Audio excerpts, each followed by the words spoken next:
Trade योगी channel पर आप सभी का स्वागत है।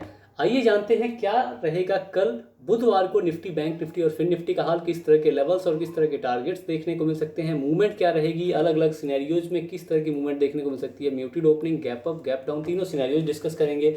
सबसे पहले आज देखें आज क्या हुआ मार्केट में।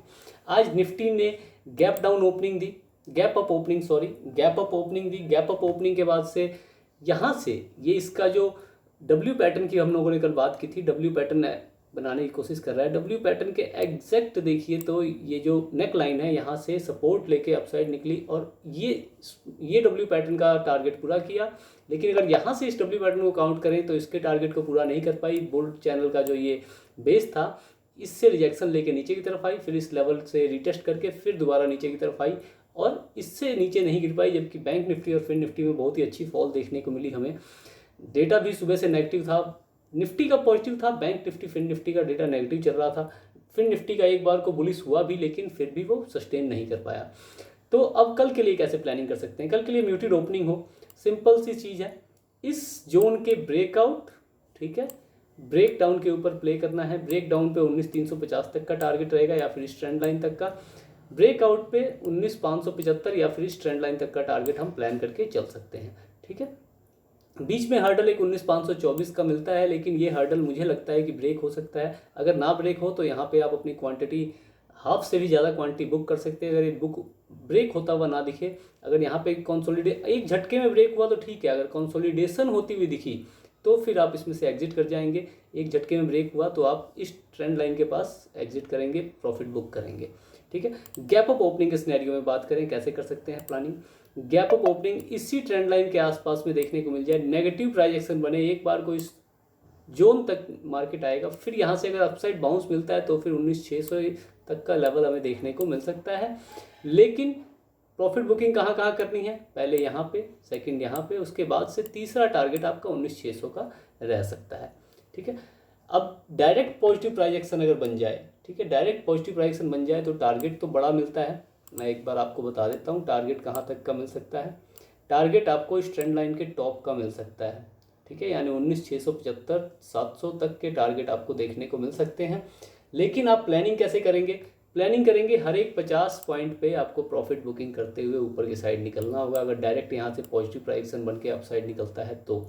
ठीक है, और अगर अपसाइड जाके कहीं से नेगेटिव प्राइस एक्शन बन के अगर नीचे की तरफ शार्पली आता है तो फिर हमें दोबारा से एक बड़ी फॉल देखने को मिल सकती है। इसके लिए आप सभी अपना माइंड मेकअप करके चलेंगे। ठीक है, चलिए इसके बाद से बात करेंगे गैप डाउन ओपनिंग में कैसे प्लानिंग करें। गैप डाउन ओपनिंग देखने को मिले इस लेवल में, यहाँ पे बायर्स एक्टिव हैं, तो यहाँ से एक बार को बाउंस, और इस लेवल में क्या होता है ये डिसाइड करेगा मार्केट की मूवमेंट को। इसका ब्रेकआउट मिलेगा अपसाइड का, इसका टारगेट अगर यहाँ से नीचे की तरफ निकलती है तो दोबारा से इस पहली ट्रेंड लाइन का टारगेट, उसके बाद इसके ब्रेक डाउन होने पे 19,299 और 240 तक का टारगेट आप प्लान करके चल सकते हैं। इतने बड़े टारगेट मिलेंगे नहीं, छोटे टारगेट मिलेंगे। कल भी मुझे लगता है कि मार्केट साइडवेज रह सकती है ज़्यादा। अगर कल ट्रेंडिंग हो गई तो थर्सडे को यानी एक्सपायरी के दिन साइडवेज, और अगर कल साइडवेज रही तो एक्सपायरी के दिन ट्रेंडिंग मार्केट हमें देखने को मिल सकती है। ये एक्सपेक्टेशन है मार्केट को लेके। इसके बाद से बात करेंगे बैंक निफ्टी की। तो बैंक निफ्टी में आज बहुत ही मज़ेदार दिन रहा, साइडवेज मार्केट रही। ठीक है, इस बुल रैली को हमने पकड़ने की कोशिश भी नहीं की, एक बार हमने फेल ट्राई ज़रूर किया। हम मॉर्निंग से ही पुट साइड की पोजीशन एक्वायर करके बैठे थे, लेकिन पुट साइड में एक बार 25 पॉइंट का हमारा एसएल लगा, फिर दूसरी बार 25 पॉइंट का हमारा एसएल लगा। ठीक है, उसके बाद हमने एक कॉल साइड की पोजीशन बनाई भी इसके ब्रेकआउट होने पे, जबकि देखिए मॉर्निंग से ही था कि यहाँ पे एक बार मार्केट जाएगा और फिर नीचे की तरफ आएगा। ये मैंने मॉर्निंग 9:15 पे ही पोजीशन बना ली थी, मुझे लगा था एक ही बाउंस में चला जाएगा, लेकिन गया नहीं, स्लो गया। चलिए कोई बात नहीं, और नीचे मेरा टारगेट केवल और केवल इस ट्रेंड यहाँ तक का था, लेकिन ये भी टूटा और ये मेजर सपोर्ट नहीं ब्रेक कर पाया बैंक निफ्टी। तो इस पूरी रैली को हमने वैसे कैप्चर किया है। ठीक है, यहीं से हमने पोजीशन बना ली थी। ठीक, 395 पे हमने पोजीशन बनाई थी। हाँ, 30 पॉइंट और 15, उसमें तो हमारा कोई कॉल साइड में फेल ट्राई भी ऐसा हुआ, हमारा कॉल साइड में हमारा फेल ट्राई भी ऐसा हुआ कि हम पास हो गए। ठीक है, उसमें हमारा प्रॉफिट और लॉस दोनों बराबर। ठीक है, हमने प्रॉफिट बुकिंग ऑलमोस्ट 40 पॉइंट की और स्टॉप लॉस हमने केवल और केवल 20 पॉइंट का दिया, तो प्रॉफिट और लॉस और ब्रोकरेज मिला के बराबर मान लेते हैं उसे, ठीक है। तो वो बराबर हो गया। उसके बाद से हमारा क्या रह गया, पुट साइड की एंट्री। तो पुट साइड एंट्री हमने कहाँ प्लान की, पुट साइड एंट्री हमने यहीं पे प्लान कर ली थी। कॉल साइड का एसएल हिट होने से पहले हमारी पुट साइड का स्टडी एक्टिव हो चुकी थी, और स्टडी एक्टिव होने के बाद से इस पूरी रैली को हमने कैप्चर किया, जो कि 395 से लेके 688 तक की रैली थी। लास्ट हमने बुक किया था 340 पे, नहीं सॉरी 600 पे हमने फुल क्वांटिटी अपनी बुक कर ली थी। 599 यानी 600 पे फुल क्वांटिटी बुक कर ली थी। जब ये कैंडल नीचे की तरफ निकलने लगी, इस टाइम हमारा यहाँ पे हमने मान लीजिए कि यहाँ पे हमने पूरी क्वांटिटी अपनी बुक कर ली थी, क्योंकि इसका ब्रेकडाउन होना यानी कि अपसाइड निकलने का चांसेस थे, ठीक है। तो ब्रेकआउट होने पे अपसाइड निकलने के चांसेस थे, तो यहाँ पे हमने अपनी फुल क्वांटिटी बुक कर ली थी। इसके हाफ में ही मान लीजिए कर ली थी, ठीक है ना। चलिए अब बात करेंगे। तो आज हमने 300 पॉइंट की ऑलमोस्ट रैली कैप्चर की एक ट्रेड में, और बहुत ही बढ़िया ट्रेड थी। चलिए इसके बाद से बात करते हैं किसकी, तो कल कैसी मूवमेंट हो सकती है। कल के मूवमेंट के लिए मैं इसे डिलीट कर दूं, क्योंकि इसकी कोई ज़रूरत है नहीं अभी, ठीक है। कल की मूवमेंट के लिए आप एक ट्रेंड लाइन ड्रॉ कर लेंगे, ठीक है। ट्रेंड लाइन वैसे मुझे तो नहीं लगता ड्रॉ करने की ज़रूरत है, लेकिन आप ड्रॉ कर लीजिए, क्योंकि कई बार होता क्या है कि ट्रेंड लाइन हमारे पास बनी रहती है, तो हमें जो लेवल्स होते हैं वो एग्जैक्ट हो, मतलब हमें पता रहते हैं कि हाँ कहाँ तक का हमें टारगेट देखने को मिल सकता है। अब जैसे देखिए, ये ट्रेंड लाइन हमने इन लेवल्स को मिला के बनाई हुई थी, और इस ट्रेंड लाइन ने आज हमें इसका टारगेट दिया। देखिए यहाँ तक आके एग्जैक्ट इस ट्रेंड लाइन के ऊपर से इसने बाउंस लिया। ये बाउंस यहाँ भी मिल सकता था, बीच में से भी मिल सकता था, लेकिन यहाँ से मिला क्योंकि ये टारगेट यही बनता था, ठीक है। चलिए तो अब इस ट्रेंड लाइन और इस ट्रेंड लाइन के बीच में मार्केट फंसी है, और यहाँ से अगर अपसाइड निकलती है तो कल के लिए हम कैसे प्लान करें। अगर यहाँ से अपसाइड निकलती है और सस्टेन करती है, तो फिर अगला टारगेट 44,900 के ऊपर सस्टेन करने पे आपका थोड़ा सा हर्डल 950 तक का रहेगा। 950 के ऊपर आपके पास 45,050 तक के टारगेट ओपन है। यहाँ तक का टारगेट आपको देखने को मिल सकता है। गैप डाउन नेगेटिव प्राइजेक्शन बनने पे आपको इस ट्रेंड लाइन के टूटने का वेट करना है। ट्रेंड लाइन टूटती है तो आपका टारगेट यहाँ तक का, यानी 44,500 तक का प्लान करके चले। 44,500 ब्रेक डाउन होने पे फ्री फॉल हमें देखने को मिल सकता है। अगर यहाँ से अपसाइड निकलती है तो फिर अलग सिनेरियो बनेगा, फिर ऐसे करके head and shoulder pattern type का बनेगा, और फिर हमें एक बड़ा टारगेट भी देखने को मिल सकता है। गैप अप ओपनिंग की बात करें तो कैसे प्लानिंग करें गैप अप ओपनिंग में। गैप अप ओपनिंग अगर दोबारा से इस लेवल के आसपास में हमें देखने को मिल जाए, या यहाँ मान लीजिए नेगेटिव प्राइजेक्शन बने, एक बार को फॉल यहाँ तक का आएगा, ठीक है, और यहाँ से अगर बाउंस मिला तो फिर अच्छा बाउंस हमें देखने को मिलेगा। 45,000, 45,050, 100, 200 तक के लेवल देखने को मिल सकते हैं। लेकिन अगर ये ब्रेक हुआ, इस ट्रेंड लाइन का टारगेट, ये ट्रेंड लाइन ब्रेक हुई, ये ट्रेंड लाइन का टारगेट, ये ट्रेंड लाइन ब्रेक हुई, तो यहाँ 44,500 तक का टारगेट। मतलब स्टेप बाय स्टेप आपको प्रॉफिट बुकिंग करते हुए चलना है, जैसे हमने आज अपने टेलीग्राम पे किया था। हर एक स्टेप पे प्रॉफिट बुकिंग करते हुए निकले थे। हर एक उसमें देखिए, पहली जो हमारी 30 पॉइंट का एसएल हुआ, उसमें भी हमने प्रॉफिट बुकिंग इस साइड में कर ली थी। नीचे की साइड जब ये मार्केट यहाँ से निकली थी, तो यहाँ हमने प्रॉफिट बुकिंग कर ली थी, ठीक है। प्रॉफिट बुकिंग करने के कारण होता क्या है कि हमारा एसएल जो होता है वो ट्रिगर भी हो जाए तो भी लॉस हमारा थोड़ा होता है, या फिर कई बार होता ही नहीं है, ठीक है ना। तो इसे मैनेजमेंट, रिस्क मैनेजमेंट या मनी मैनेजमेंट कहते हैं। बहुत से लोग बहुत सी बातों से इसको संबोधित करेंगे, लेकिन कहना क्या है, बात सीधी और सिंपल है। अपना पैसा बचाने की कला आपके अंदर होनी चाहिए। डायरेक्ट पॉजिटिव प्राइस एक्शन बनने पे कैसे प्लान करें। डायरेक्ट पॉजिटिव प्राइस एक्शन बनने पे इस ट्रेंड लाइन के टूटने के बाद ही कुछ प्लानिंग करनी है। अगर ये ट्रेंड लाइन ब्रेक होती है, सस्टेन होती है, तो फिर आपको जो 45,200, 45,300 तक के लेवल देखने को मिल सकते हैं, और मुझे लगता है कि ओपन टारगेट देखने को मिल सकता है। अगर ट्रेंडिंग रही तो, अगर साइडवेज में फंस गई तब फिर नहीं, ठीक है। अब इसके बाद से गैप डाउन ओपनिंग की बात करें तो कैसे प्लानिंग कर सकते हैं। गैप डाउन ओपनिंग बहुत important. Gap down opening US market में हल्की रैली देखने को मिली, जिस कारण से हमें ये आज सुबह गैप अप और थोड़ी सी रैली हमें देखने को जो मिली वो उस कारण से मिली।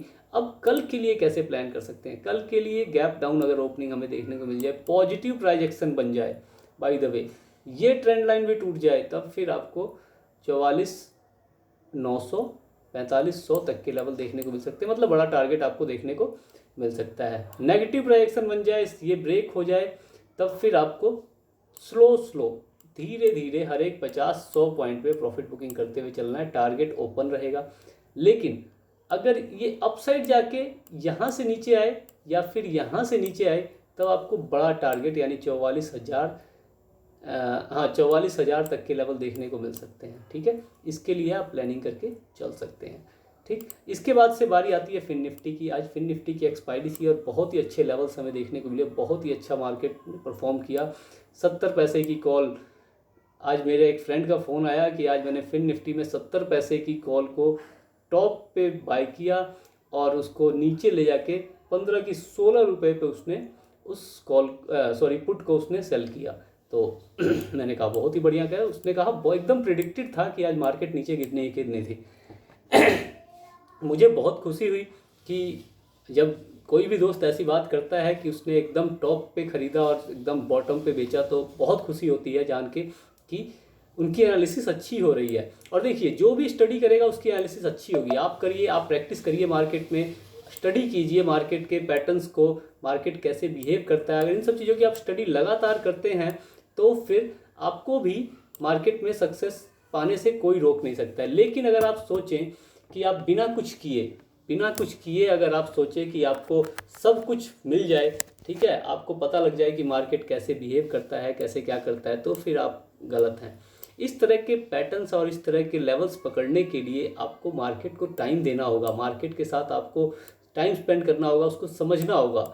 ठीक है, डेटा क्या होता है, बड़े भैया कई दोस्तों के मैसेज आते हैं कि ये बड़े भैया कौन है। तो मैं बड़े भैया आपको बता दूं, बड़े भैया यानी FIIs DIIs, ठीक है, जो भी इंस्टीट्यूशनल इन्वेस्टर्स हैं या फिर इंस्टीट्यूशनल प्लेयर्स हैं, ये अपने ये जो म्यूचुअल फंड्स वाले हैं, ये LIC हो गया, बैंक्स हो गए, इन सब के पास बहुत पैसा रहता है और ये अपने फंड से मार्केट को जहाँ चाहें वहाँ घुमा सकते हैं। तो ये हैं बड़े भैया।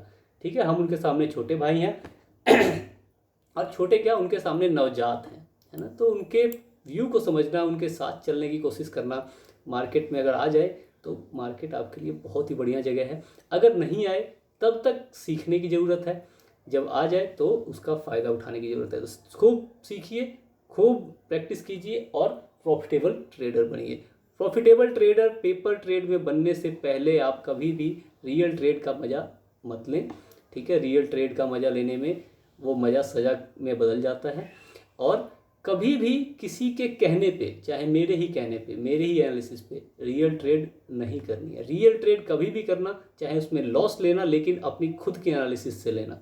ठीक है, खुद की एनालिसिस करके, ऐसे नहीं कि भाई कुछ भी, अब नीचे जा रही है तो नीचे की साइड पुट ले ली, ऊपर जा रही है तो कॉल ले ली, नहीं, एनालाइज करो, मार्केट को पकड़ो कि कहाँ से जाके ये मुड़ सकती है। एनालाइज करो बार बार कि हाँ यहाँ से मुड़ सकती है, यहाँ से मुड़ सकती है, या यहाँ से ऊपर ही ऊपर जाएगी, जा रही है तो क्यों जा रही है, ये सब क्वेश्चन, सवाल।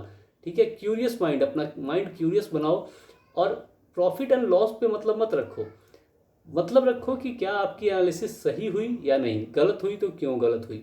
ठीक है, तो इस तरह से आप करोगे तो आप मार्केट में एक बेहतरीन और प्रॉफिटेबल ट्रेडर बनोगे। अरे यार, आज फिर फिलॉसफी में फंस जाओ। बार बार ये फिलॉसफी में फंसना बहुत गलत बात है। होता क्या है ना कि जब आदमी अच्छे पॉइंट्स गेन करता है, अच्छा प्रॉफिट बनाता है, तो उसके मुंह से फिलॉसफी निकलती है। ठीक है ना, फिलॉसफी तो उस दिन देखी जाए जिस दिन लॉस हो, है ना। मेरे मुंह से तो फिलॉसफी उस दिन भी निकल जाती है ना। लेकिन देखिए, फिलॉसफी उतनी अच्छी लगती नहीं है। चलिए काम की बात करते हैं, काम की बात पे आते हैं।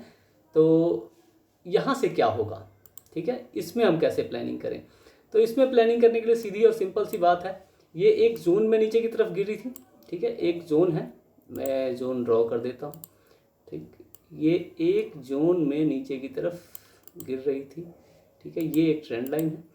तो कल अगर यहाँ से अपसाइड निकलती है इस ट्रेंड लाइन और इसका ब्रेकआउट होता है, दोबारा से 20,200 तक के लेवल हमें देखने को मिल सकते हैं। नीचे की तरफ अगर यही लेवल ब्रेक डाउन होकर सस्टेन करता है तो 19,840 और 19,840 के नीचे सस्टेन करने पे 19,640 तक के लेवल हमें देखने को मिल सकते हैं। इतने बड़े लेवल देखने को मिलेंगे नहीं, फिन निफ्टी है, छोटे लेवल्स ही देखने को मिलते हैं। 100, 150, 200 पॉइंट की मूवमेंट बहुत होती है। तो इसमें आप छोटे टारगेट प्लान करें, लेकिन लेवल्स यही रहेंगे, इसके बीच में कोई लेवल्स है नहीं। ठीक है, बीच में आप प्रॉफिट बुकिंग अपनी 50-100 पॉइंट पे करते हुए निकल सकते हैं। गैप अप ओपनिंग में कैसे प्लानिंग करेंगे, मैं चार्ट को थोड़ा सा छोटा करूँ। गैप अप ओपनिंग में कैसे प्लानिंग करेंगे, गैप अप ओपनिंग यहाँ देखने को मिले, डायरेक्ट पॉजिटिव डायरेक्शन बनता हो, पहला टारगेट 20,200, सस्टेन होने के बाद 20,300 और 20,300 सस्टेन होने के बाद 20,400 का टारगेट बनता है। प्रॉफिट बुकिंग आपको मैंने बता ही दिया, हर एक 50-100 पॉइंट पर प्रॉफिट बुकिंग करना है। नेगेटिव प्राइस अगर गैप अप ओपनिंग में बन जाए तो ये दोनों सपोर्ट टूटने के बाद से आपको फ्री फॉल देखने को मिल सकता है 19,850-800 तक का। ठीक है, gap up opening, gap down opening में कैसे प्लानिंग करें? तो गैप डाउन ओपनिंग अगर हमें यहाँ देखने को मिले, पॉजिटिव प्राइस एक्शन बन जाए, पहला टारगेट 19,950, दूसरा टारगेट स्ट्रेंड लाइन का, और स्ट्रेंड लाइन का ब्रेकआउट होने पे अगर ये एक हर्डल है, ये ब्रेक हो जाता है तो 20,200, 20,300 तक के टारगेट हमें देखने को मिल सकते हैं। डायरेक्ट नेगेटिव डायरेक्शन बनने पे आपका टारगेट ओपन है 19,650 का, यहाँ से बाउंस मिलेगा और अच्छा बाउंस मिलने की एक्सपेक्टेशन है। 100 पॉइंट, 50 पॉइंट या फिर यहाँ पे कंसोलिडेशन भी हो सकता है। ठीक है, तो ये सब बातें ध्यान में रखते हुए कल के लिए ट्रेड प्लान करें। आशा करता हूँ कल के लिए स्टडी प्लान करें, ट्रेड नहीं स्टडी। ठीक है, आशा करता हूँ कि आपको हमारी एनालिसिस अच्छी लग रही होगी और आपको इससे कुछ ना कुछ सीखने को मिल रहा होगा। अगर आप इसमें कुछ ऐड ऑन करवाना चाहते हैं या कुछ बातें आपको सही नहीं लगती तो वो हमें कमेंट में ज़रूर बताएं, हम उसमें सुधार करने की कोशिश करेंगे। धन्यवाद।